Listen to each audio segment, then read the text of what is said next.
colleagues of our time, let me welcome you to this all-important press conference that is called by Grand Bassa County Senator General Kaipay. You recall 9 nights ago that there have been so many 20 issues in our society regarding some issues coming from the resolution, allegations from the Senate floor. So Senator Kaipay is in the position to address the issues. And so we have invited you here today so that you follow the issues and please ask the questions as the issues will be addressed. Senator Kaipay, the media. Good morning, ladies and gentlemen of the media, our folks that are viewing from different parts of the world. Good morning to the people of Liberia, the people of Grand Bassa County, ranging from electoral district 1 to 5. We want to welcome you to this interactive platform.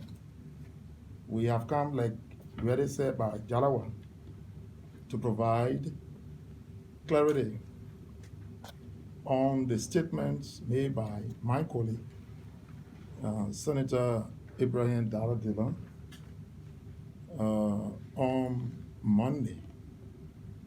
Senator Dillon he went to the Grand Bassa County and had a phone-in call on Magic FM and leveled some allegations as related to the passage of the budget, about us not being party disciplined, and we are also, he was referred to also as party deviant. Subsequently, he also appeared on Prime FM and provided similar information. And so, ladies and gentlemen of the press, even though there's one lady, we are not gender friendly, but we'll move ahead. I hope more ladies will be listening. So we thought to give you the basis and then we can interact. We first want to look at the history of the recast budget.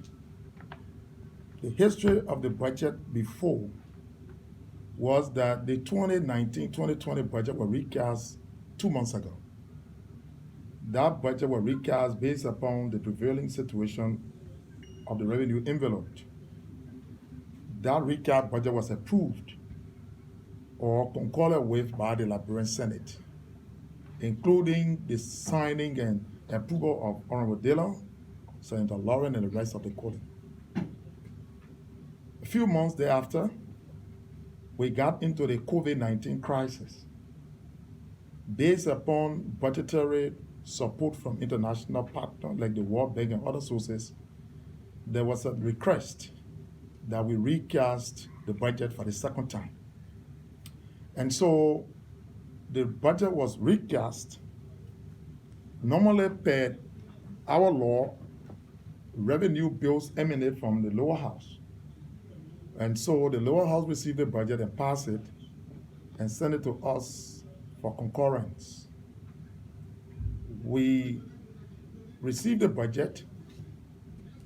There was a motion made for that budget to be sent to the different committee, especially the Ways, Means, and Finance Committee of the Liberian Senate.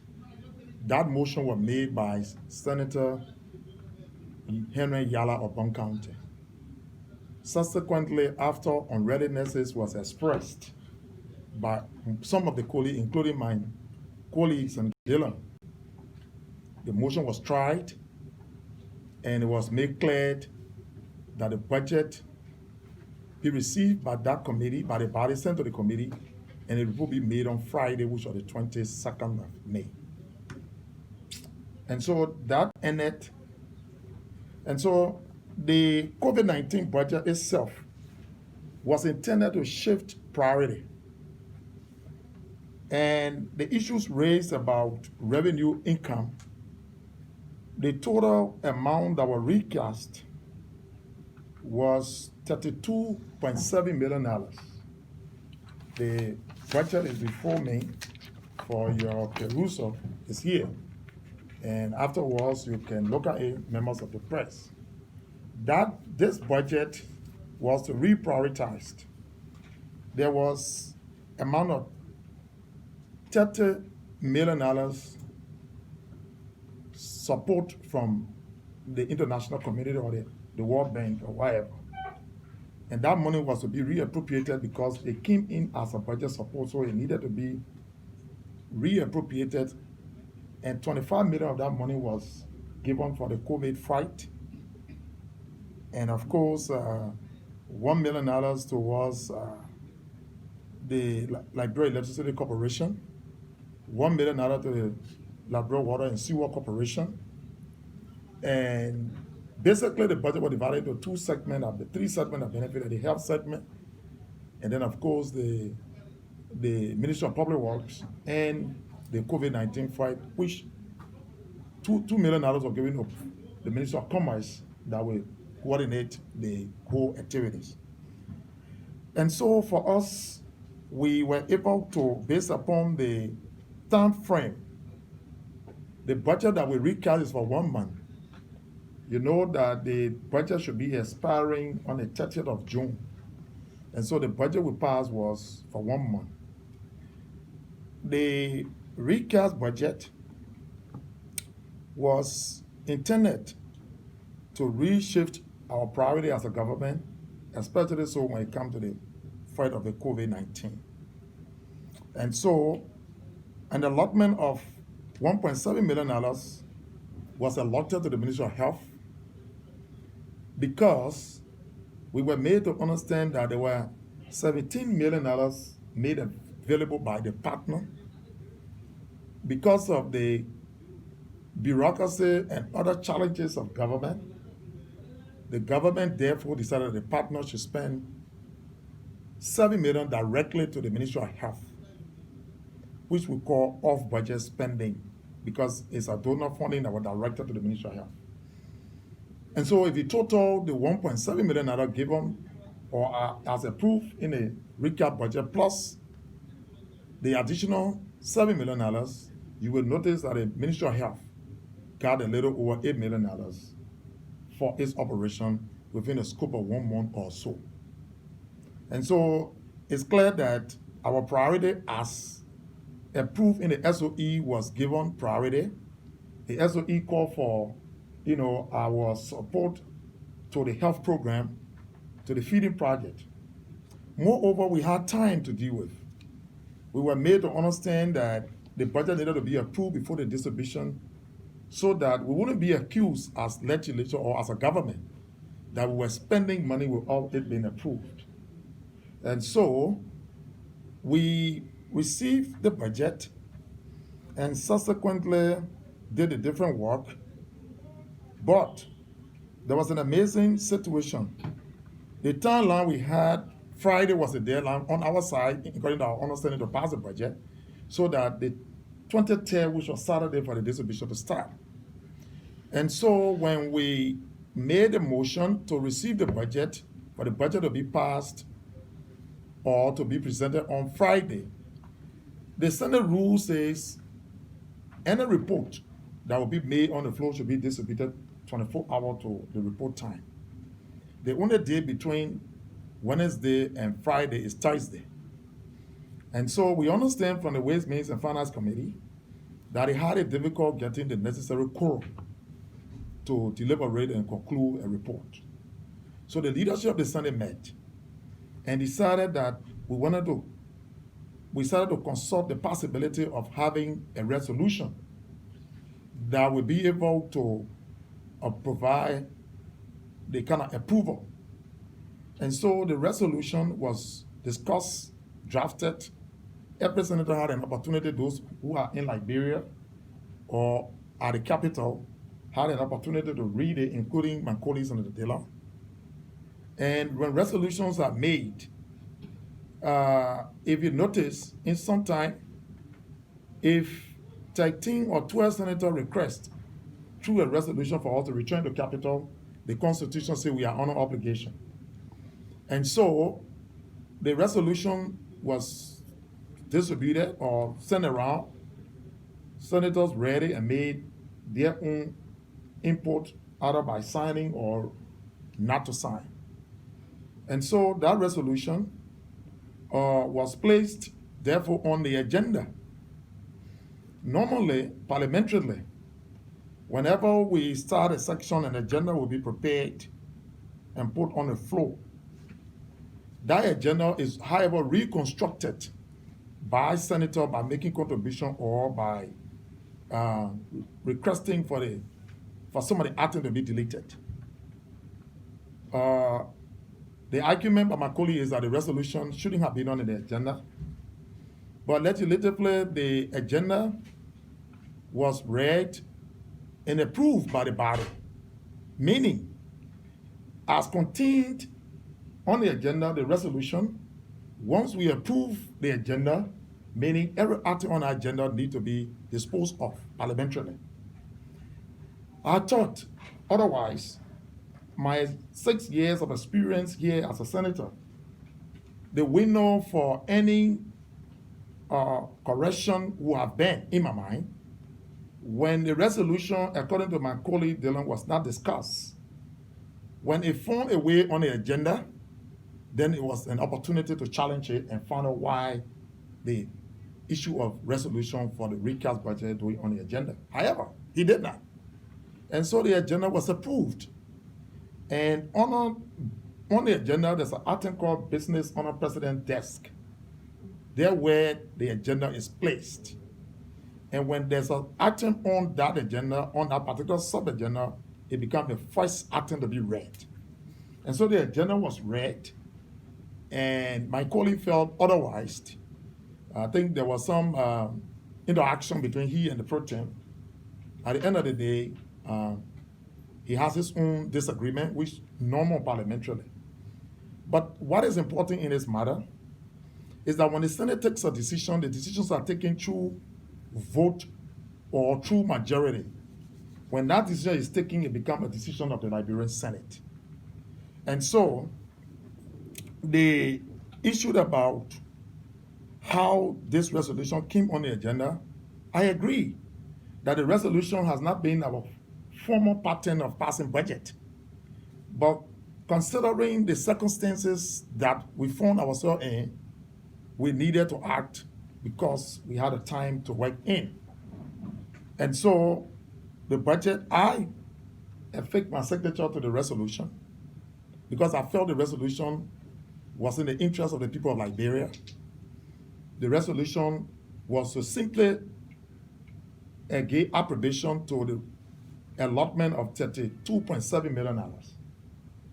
And $32.7 million, as is written here, distributed on this paper, is less than half sheet. How long does it take us as leaders of this country to look at a half sheet allocation from the Ministry of, from the lower house, after our colleague has passed it, that we cannot, within 2 or 3 days? As a matter of fact, the budget was distributed to senators, the proposed budget, or as sent by the lower house. So we had an opportunity to give our opinion. But the fact remained that the budget was to just shift priority. And I think the major thing as outlined in the SOE was prioritized.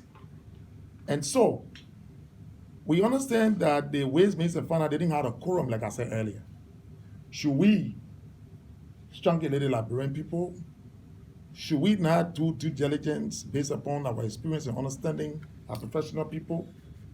These are questions that I want us to wonder as leaders of the country. And so, the issue about party discipline, as explained by my colleague, he has cited, however, that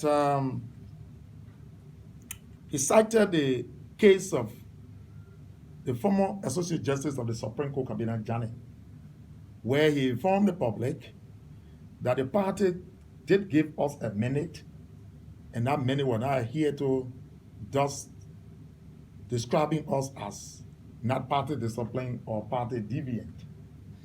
In that particular subject matter, the leadership or the National Executive Committee of the Liberty Party called a meeting before um, before the starting of the impeachment trial, asking her senators to not support the impeachment process.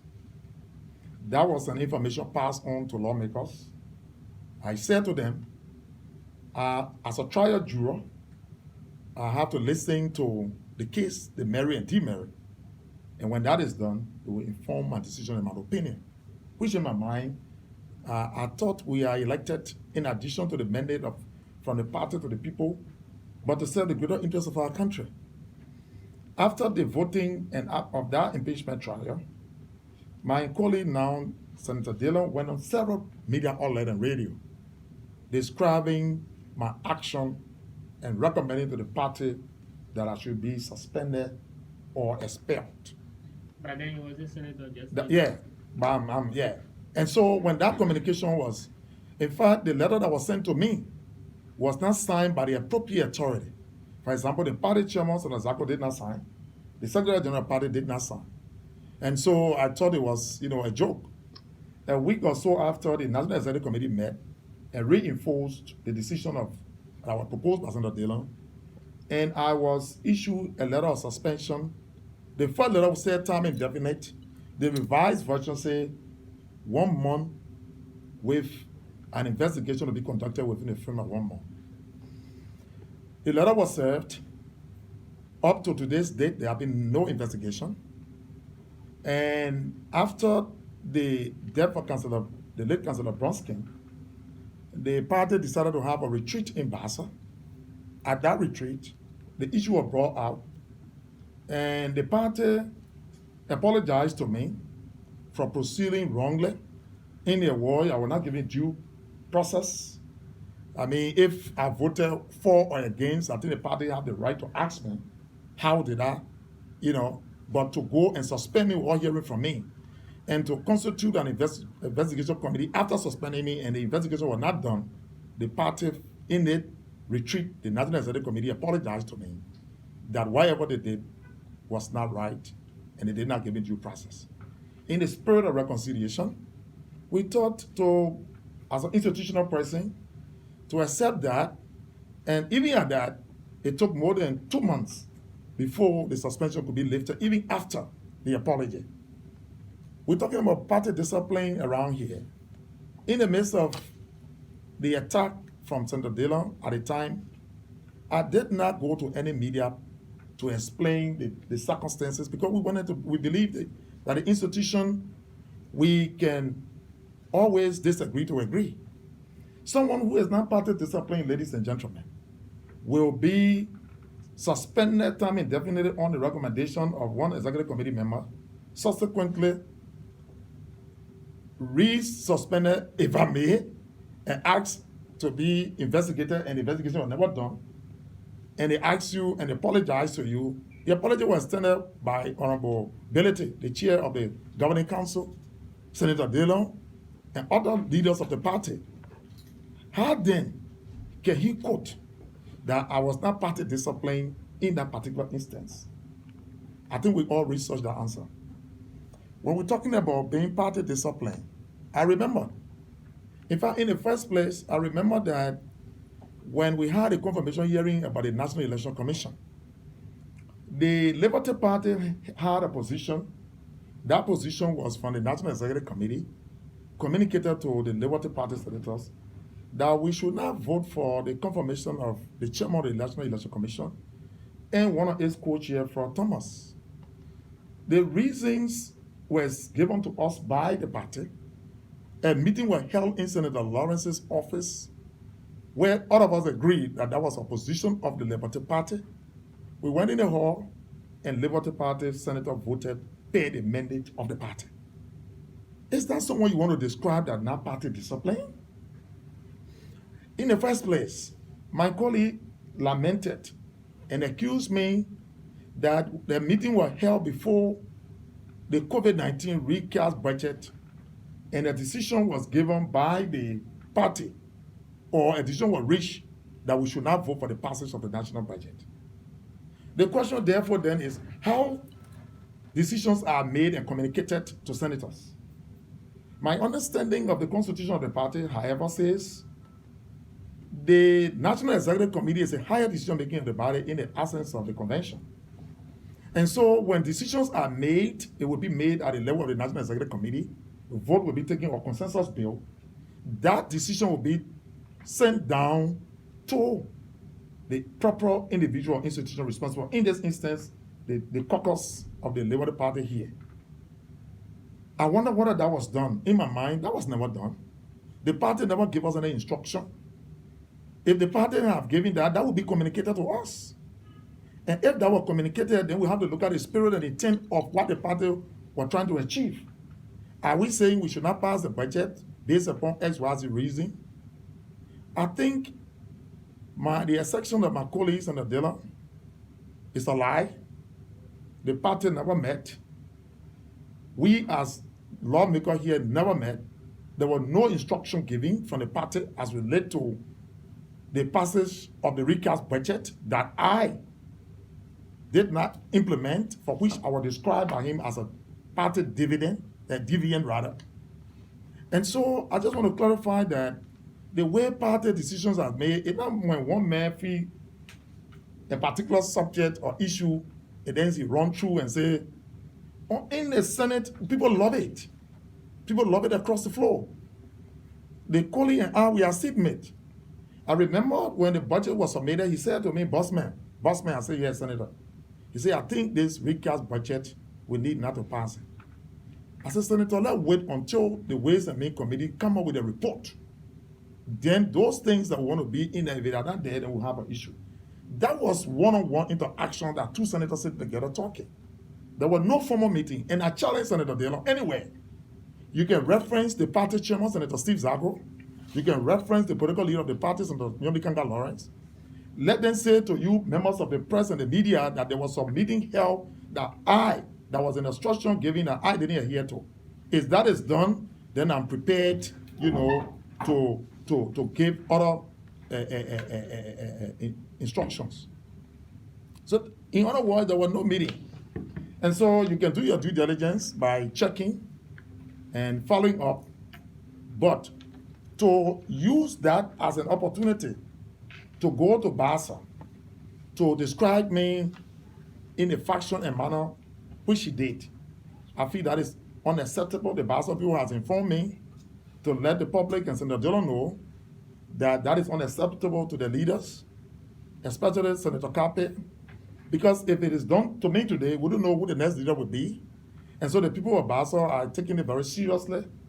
They are calling on my colleague, warning him never, ever to go to Basa, use any media or like to denigrate their senators. I think in subsequent times, the Basa people will speak at different intervals and the public will hear them.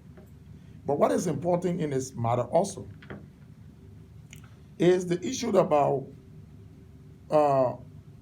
the joint resolution that my colleague is saying that we were induced financially to pass. The issue about the $17 million as alleged, or $20 million by him as considering it as a bribe. I think the explanation has been provided that at no time we were bribed. Whatever negotiation and discussion that were ongoing between our Ways, Means, and Finance as related to our entitlement that included gasoline, travel allowances, scholarship, and other things were being negotiated so that those monies will be given to us before the budget elapsed. And so at no point in time we were induced. But gentlemen, what is the fact, considering our economic challenges right now, we as a country, how practical it is for government to multiply 17,000 multiplied by 103. You're talking about around $1.7 million to give it to us. Does that make sense? So when we pass the national budget, then if we pass one month budget and government give us $17 million each. So just calculate when we pass the national budget, or budget of 32.7 million, the government give us 1.7 million from there. So when we pass a budget of 520 million, so do the math how much we get. It's not realistic. I think that our colleague is misinformed And I think he need to get to understand what legislative politics is, and so that he will get his feet down and be able to serve the people of Muscle County very well. To do that is to build camaraderie, is to build a teamwork, is to coordinate, and then, of course, build a kind of spirit that your colleague will support your attitude. It's not to tear them down, nor to bring them down. Senator Dillon has also incinerated about party discipline. Let me say to you that we all are witnesses thereof. That in 2011, as a stopper of the Liberty Party, in the middle of the heated campaign, he abandoned the party that he so claimed cherished today and went on to the Unity Party. Is that party loyalty? Is that someone who have the moral and the ground to question my integrity as it relates to deviant behavior? So what he did in 2011, how can it be described? And so I think he doesn't have the moral ground to talk about somebody being deviant. When he taught other people to be deviant, when he departed the party in the middle of the campaign, I think that was an act of being deviant. That was an act of not discipline as a partisan. That questioned his loyalty and beyond. So I think he lacks the moral, based upon the facts, to say that we are not party discipline or we are deviant. Further, the party, the Liberty Party we're talking about, was a party that we cherish. We were in a formative stage. We started from a FOB. We worked with Councilor Bronskin. We all got to the point where I had my own differences and I went on to the Unity Party after some time. And later on I was called back and committed myself. Since I returned, I have been contributing whatever way possible to the growth and development of the party. Today we remain committed to that process, to always cherish the party and do all we can to make sure that the Liberty Party become the party that we want it to be. I also want to say here that the person you're talking about, Jonathan Kaipay, is someone who has projected himself with a very good value system and a process of setting himself apart. My former job before coming to the Senate speaks volume, implementing more than $8 million in Liberia project across the 50 counties, contributing to the social economic development of this country, being audited and audited by several international auditing firms, coming out in flying color, speaks to the volume of our credibility. We feel that we're not being tasked by $17 million to do anything contrary to our character and to the development and growth of this country. And so we want to say that we're speaking to somebody who have an impeccable character in this country, and I am willing to protect that character.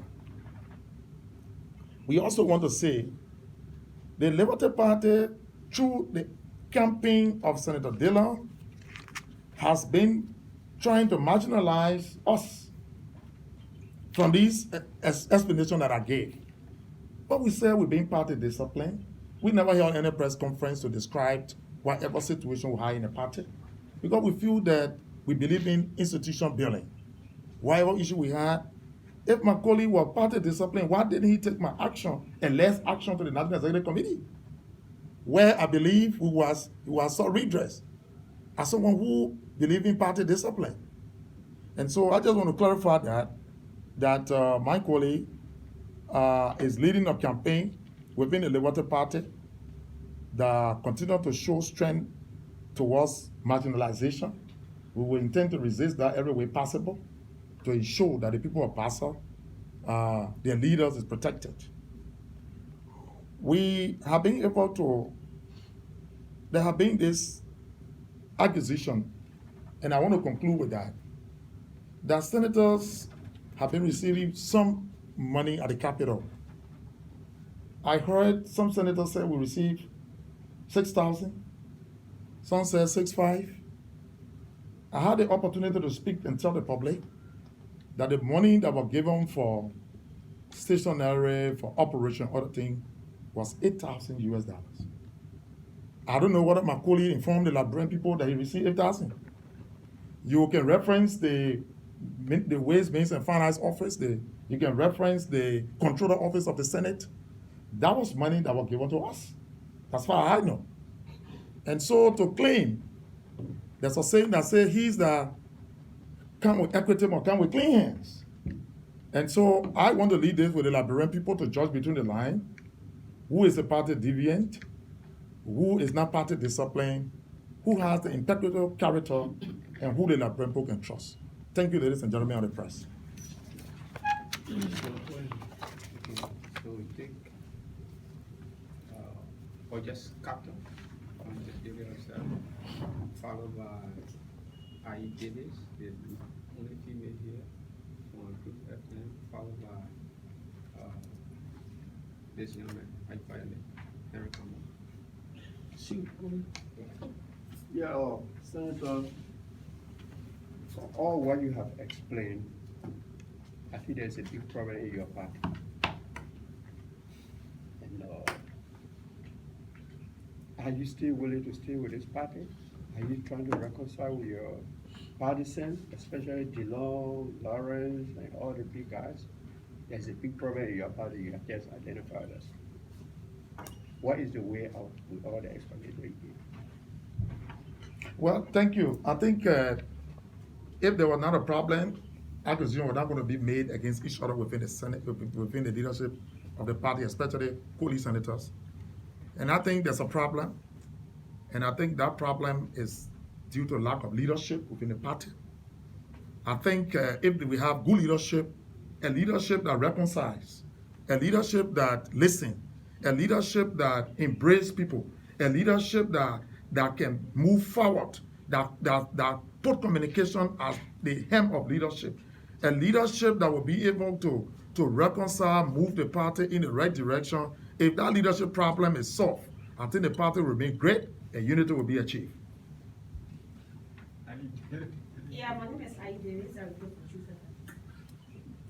Regarding the budget passes and your police saying that you did not vote as per the party meeting. So if the party was to call meeting and mandate you not to vote as the date during the election time, were you not going to vote for the budget? And how you saying the budget is urgent, is necessary for the Nigerian people? So if the party was to take not to vote, were you not to vote for it?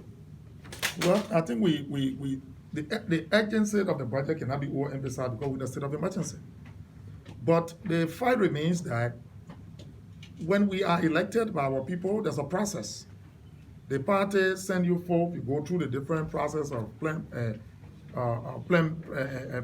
they go through and see you as a candidate and go through the primary if necessary or consensus, project you to the Basel people in my case, and the Basel people make a decision. When that decision is made, you have to be careful at what time you represent the people of Basel as a senator vis-a-vis the country interest. At what time the party has a bearing on you when you come to the decision. And so from time to time, it based upon the individual, it based upon the wisdom, it based upon the situation, you are to use your own intellect, your skilled, your education, your experience that brought you here to make some of the decision. If you can't incompete with the party, sometimes let it be in the interest of the country. Yes, sir. Senator, my name is Henry Campbell and I work for Foundation. Senator, what is it about Senator Jonathan Kaipay and the Liberty Party that there's always this issue of conflict of interest or not being party discipline, taking mandates from the party? On your story about the passage of the recast budget, the COVID-19 budget, you talk about the need for senators to lobby. And then right after what you said, Senator did not ask you, Chief, in your word, quote unquote, let's not vote for this. Is that not lobbying for you in your definition of lobbying as a senator? Well, lobbying is to be able to convince someone and say to not vote for this is a request. But what is the intent? What is the spirit for which you should not do this and I want you to do that? Do you regret it must be expressed. Do you regret your decision? And so I never regretted my decision. My decision was in the interest of the Basel people, the Liberian people. Today, as a result of that decision, The stimulus package as projected in the SOE is being, delivered. There are other things that will be given as per the passage of the budget. So I don't. But when you start to lobby it, when you make suggestion, it's different from alleging that there was a meeting held. Because when you say there was a meeting held and the party gave an instruction, it means it is not a lobbying power anymore. But in the first place, how does the party give instruction? I try to explain that. It got to be from the National Executive Committee. Or were he saying that the caucus gave instruction? Do we have a caucus leadership? Did the caucus meet? Where did we meet? What were the place, the agenda? What were the instructions that were given? All of us in the room, after section or during section, moving across the floor, interacting, talking, you consider that as a meeting? For my 6 years here, I would say no. What is about Jonathan Kaipay about the Liberty Party?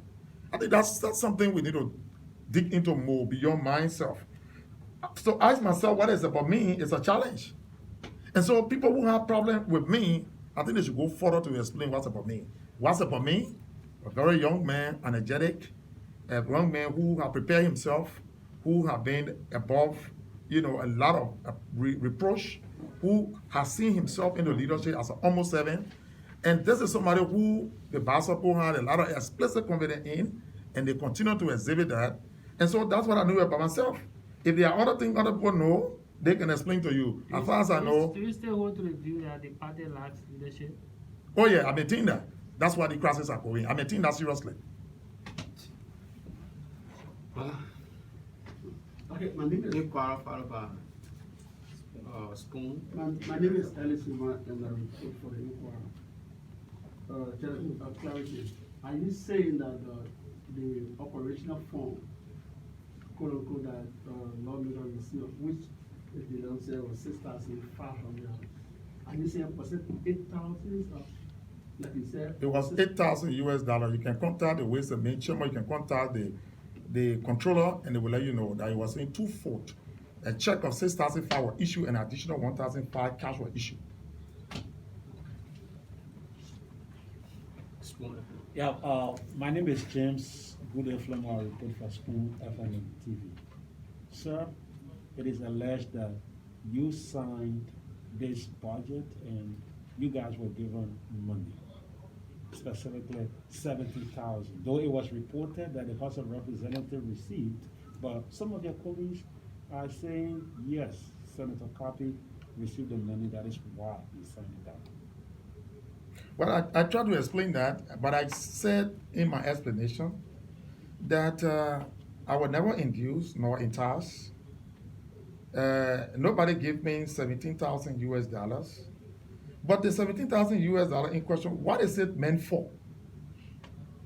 It was explained, even by my colleagues on the deal and other senators, that these monies were money that were our legitimate entitlement.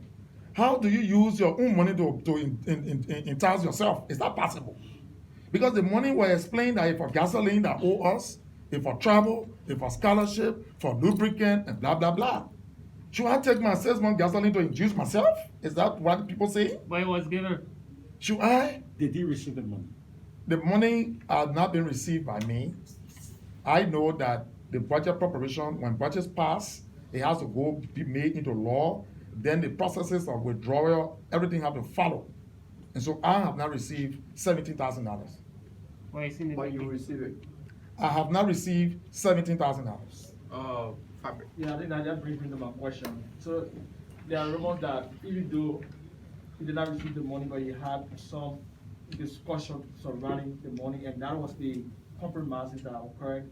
That you signed this budget. I mean, you signed this the recast budget, and then following that, you get the money. So is it that you say that you sat down and had an agreement, and then now that the budget has been passed, you're expecting the money now? Well, I don't know what is about agreement. If you owe somebody and you're supposed to pay them, the rationale is that we are recasting a budget and you owe us in our services, goods and services and all of that. So what do? The finance minister said, okay, we can sit down and calculate all that we owe you. The government does not have money to pay all. Can we negotiate on term? That is discussed not by individual senator. That is discussed at the leadership of the Senate or by the Senate Committee on Ways, Means and Finance. So the Minister of Finance doesn't go from to individual senator one by one and say, we don't have a conversation. There's a laid down structure. So they either come to the leadership of the Senate or they go to this Committee on Ways, Means and Finance. And those discussions are held because on the Committee on Ways and Means and Finance, there are 15 senators representing each county. And so those kind of discussions are taking place at that level. It's not at individual senator level for you and me and the finance minister to go and negotiate and say, do this for me or do that for me. No. Thank you, ladies and gentlemen. Thank you, Senator Carter. Thank you. Senator, off record, you two need to take a look. Technology can never replace the warmth of an exchange with a salesperson. At Orange, we do all what we can within our power so you can continue your transactions, transfer your money, pay for your goods, and recharge your phone from home.